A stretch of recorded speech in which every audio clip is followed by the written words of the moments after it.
Bonjour à tous et bienvenue. On parle souvent de la gestion abracadabrantaise des clubs de football professionnels. Et aujourd'hui, j'ai envie de faire l'inverse et de montrer justement ce qui va bien. Concarneau, promu en deuxième division française, est quelque part un modèle de gestion et même l'exemple à suivre pour toutes ces équipes qui aspirent à grandir. Parce que comme vous l'avez vu bien souvent, on monte de division en division et avec ça, la folie des grandeurs arrive. On va dépenser de l'argent qu'on n'a pas forcément, on va chercher des investisseurs qui sont plus des mythomanes qu'autre chose. Et bref, quelque part, le projet qui était sain à la base va se dénaturer. En fait, en grandissant, on va perdre un peu nos repères, notre identité, diront certains. Et cette folie des grandeurs, elle amène parfois à des clubs qui terminent en faillite ou qui périclitent complètement. Concarneau, en fait, c'est l'exact opposé. C'est un projet très patient de la famille Piriou, évidemment, on y reviendra, qui ne dépense pas ce qu'il n'a pas et qui surtout s'est adapté dans un univers pas forcément facile. Pour bien contextualiser les choses, il faut comprendre qu'en France, souvent on a des clubs qui sont sous perfusion des mairies ou des collectivités locales. C'est le cas de Martigues par exemple, c'est le cas de Dunkerque, c'est le cas d'Annecy ou pas mal de clubs comme ça. Alors certes, des fois vous avez l'actionnariat comme à Annecy qui va remettre et tout, mais ce sont des clubs par exemple qui bénéficient de très grandes subventions. À Martigues, c'est plus de 1 million par an. Chartres également, qui est en 4e division, bénéficiait de plus de 1 million par an de la mairie. À Dunkerque, on a eu le nouveau stade, enfin le stade refait, le centre d'entraînement, etc. C'est toutes les collectivités, la mairie qui ont fait ça. Alors évidemment, pour les clubs, c'est magnifique, sauf qu'en fait, ça donne un football à deux vitesses. Vous aviez en 3e division française tous ces clubs qui récupéraient beaucoup d'argent des collectivités, et vous avez l'inverse, comme Concarneau. Quand vous avez des clubs qui prenaient plus d'1 million des collectivités, de la mairie, de ce que vous voulez, vous en avez d'autres dans la même division qui prenaient 150 000 euros. Donc vous aviez un écart absolument béant. Et vu que Concarneau ne disposait pas d'une fanbase, même si elle était très correcte, attention, similaire à d'autres clubs qui avaient un passé professionnel, et bien forcément ça te fait un déficit financier. Sauf que quelque part, c'est un peu comme les aides humanitaires, j'ai envie de dire.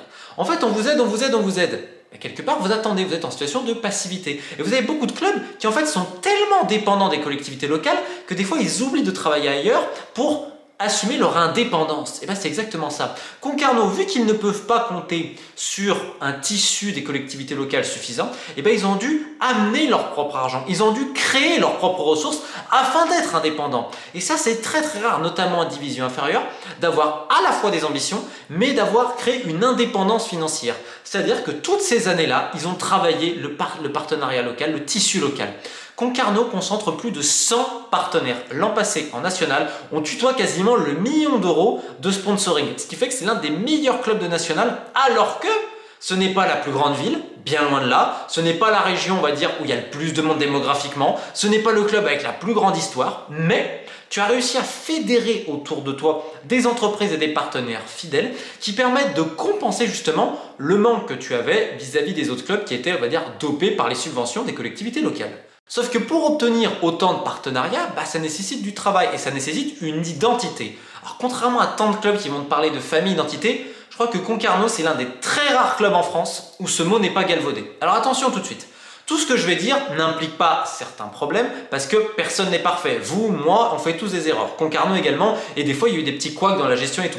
Mais quand tu prends le projet globalement, c'est dirigé par une famille, les Piriou, dont le président actuel, ça fait 20 ans qu'il est là.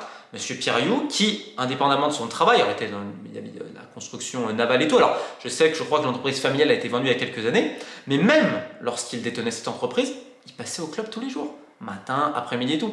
Ça fait que tu avais quelques employés, pas trop, et donc tu avais une petite structure qui, malgré les promotions, n'a pas vraiment changé. Contrairement à tant d'autres qu'on dit « Ah ok, on va ramener des gens de l'extérieur et tout ». Non, en fait à Concarneau, c'est quelque part l'idée vraiment du petit village qui a aussi réussi à attirer un certain public parce qu'en national, tu avais un public fidèle. Alors l'an passé, c'est forcément, les affluences se sont envolées avec l'enjeu de la promotion. On arrivait à plus de 5000 personnes, mais souvent quand même on va te faire du 1500-2000, ce qui est relativement bien national. Surtout que le stade, alors c'est un stade qui est très proche, c'est presque un stade anglo-écossais j'ai envie de dire, où tu as des places assises mais pas entièrement. Tu arrivais à faire des gens aussi qui étaient sur le béton et tout, ce qui en fait est un peu changeant vis-à-vis de la culture du football français. Pareil pour la buvette qui faisait d'excellentes rentrées d'argent avec une pluie de bénévoles, parce qu'en fait c'est l'histoire du foot français ça. On a, notamment en national en 3e division, aujourd'hui vous avez deux mondes. Vous avez ceux qui viennent du milieu professionnel, qui ont d'énormes coûts de structure, et vous avez les autres, les Avranches, les Saint-Brieuc, les descendants du Villefranche, Concarneau également, qui vivent de par les associations, qui vivent de par leurs bénévoles. Et donc il faut une réciprocité à ce niveau-là pour faire tout tenir. À Concarneau, l'association, elle reste importante et elle, c'est une part du budget. On est monté l'an passé, on a été champion national avec Concarneau, avec un budget qui ne dépassait pas les 3 millions, c'est-à-dire qui était moitié moins que plein d'autres clubs et ils n'ont pas dépensé l'argent qu'ils n'avaient pas. Comme je vous dis, il n'y a pas énormément de ressources, mais on réfléchit. Alors on a moins d'argent que les autres dans les bureaux, mais on a également moins d'argent pour composer l'équipe. Alors comment on va faire? Parce que tu n'as pas de très gros salaire. L'an passé, peut-être à Fad Al-Koumisti qui est revenu, il était parti au Mans quelques mois, finalement c'était pas très bien passé pour lui, qui est un peu le buteur maison. Le pauvre d'ailleurs là en Ligue 2 s'est fait une rupture des ligaments croisés, on lui souhaite évidemment un bon rétablissement. Même lui, c'est pas non plus un énorme salaire. C'est très rare qu'un salaire dépasse les 4-5 000 à Concarneau. On a été pendant très longtemps dans les petites masses salariales et tout, mais en fait l'effectif était construit intelligemment par un homme qui est le coach Stéphane Le Mignan. Alors il y a eu pendant quelques années une certaine instabilité sur le banc de touche qui était rare parce qu'avant vous avez eu un entraîneur avec Cloirec qui est resté des années à Concarneau. Et en fait vous avez Le Mignan et son staff. Souvent on a tendance à parler uniquement du coach Le Mignan. Le Mignan et son staff, il gère tout. C'est-à-dire qu'en fait, il y a un fonctionnement. Pourquoi je dis que le projet il est bon? C'est que le projet il est sain dans le sens où tu as un coach qui aime bien regarder tout, qui aime un peu, qui va donner son avis, qui va vouloir valider toutes les recrues, etc. Donc Concarneau est monté en Ligue 2.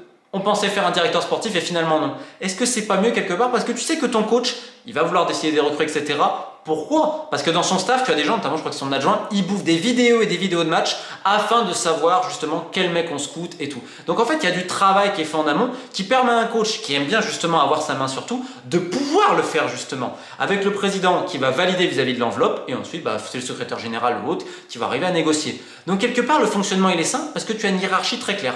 À Concarneau, le patron, c'est l'entraîneur, c'est Stéphane Le Mignan. Il décide de tout vis-à-vis du sportif.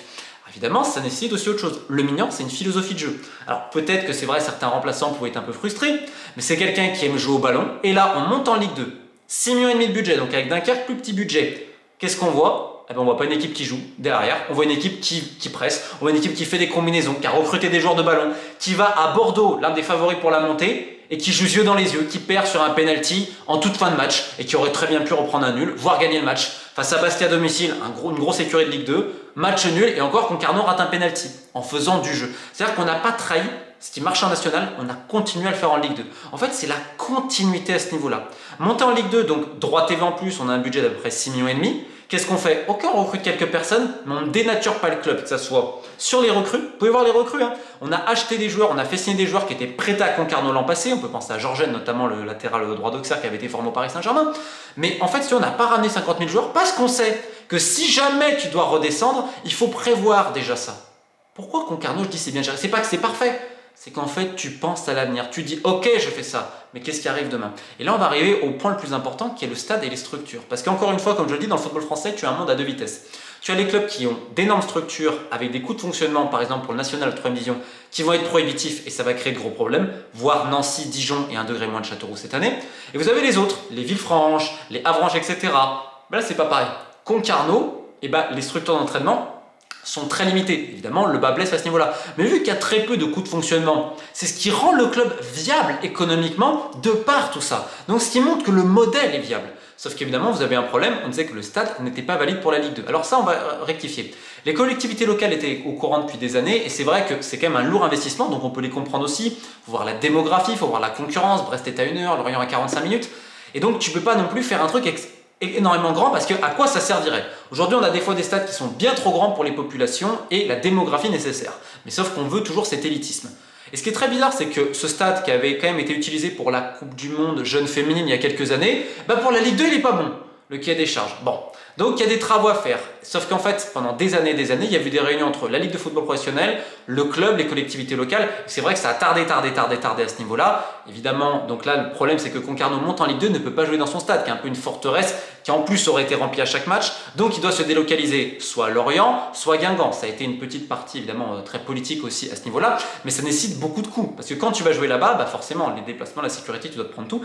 Donc c'est un peu compliqué pour le budget, mais ça a été comptabilisé. Donc ce qui est certain, c'est qu'on a un club qui ne peut pas jouer avec toutes ses armes en Ligue 2 parce qu'il ne peut pas recevoir. Alors que ça aurait été un vrai chaudron et ça aurait été magnifique, comme je vous dis, c'est un stade très proche du terrain. Enfin, c'est une ambiance un peu des divisions inférieures anglo-écossaises avec une buvette, comme je vous dis, qui cartonne, les bénévoles et puis même ce que ça représente pour la ville. C'est quand même très dommage. Donc il va falloir espérer un maintien.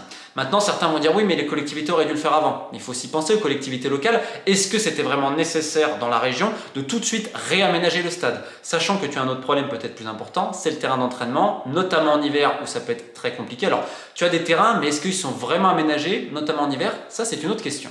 Alors, quand on prend de la hauteur, on se rend compte que le projet, il est bien pensé. Parce que déjà, vous avez un président très très impliqué. Et un président, tout le monde vous le dira. Vous pouvez le voir en tribune, on ne dirait pas que c'est le président, il se fond dans la masse, etc. On n'a pas du tout cette idée de folie des grandeurs. Encore une fois, ça n'empêche pas qu'il y a parfois des erreurs et tout, mais globalement, le projet, il est bien pensé. Économiquement, parce que Concarneau a réussi à avoir une certaine indépendance de par le travail de fond qu'il a réussi à faire avec le tissu local, ce qui est très important, en n'oubliant pas, en gardant des valeurs humaines et tout, les partenaires qui sont bien traités, qui vont remettre de l'argent. Avec un club qui sportivement en fait a donné les moyens à un coach qui justement aime bien avoir un petit peu la main sur tout, et bien en fait il est parfaitement adapté à la situation. Des joueurs qui sont là quand même depuis des années, et si tu regardes les recrues, et bien il n'y a pas du tout de folie des grandeurs, et en fait ils s'adaptent à un projet sain en termes humains et sportifs. Encore une fois, ça n'empêche pas certains échecs, mais quand tu vois la logique et la progression de Concarneau année après année, qui avec un des plus petits budgets du national, tutoyait toujours le haut niveau en jouant au ballon, donc avec un truc très très sain, de plus en plus de fans qui arrivent et tout, t'as juste envie de dire, ben, chapeau messieurs. Et on va juste souhaiter une chose, c'est que les Bretons en inspirent d'autres, alors bonne chance à eux pour le maintien, mais vraiment, s'ils peuvent inspirer tous ces clubs qui souhaitent monter, de dire ok, c'est beau d'avoir des ambitions, de l'argent et tout, mais avant toute chose, on va rappeler qu'un club de football, il y a le mot football dedans, et à Concarneau, c'est ce qu'on a mis en premier. Et en fait, autour du football, on a réussi à agglomérer des partenaires locaux, de plus en plus de fans, et au final, bizarrement, on a même les collectivités locales qui vont enfin faire le boulot pour améliorer le stade. En fait, c'est ce qui me fait dire que c'est juste un projet très sain, et j'espère pour cela qu'il ira le plus loin possible. Keep the faith!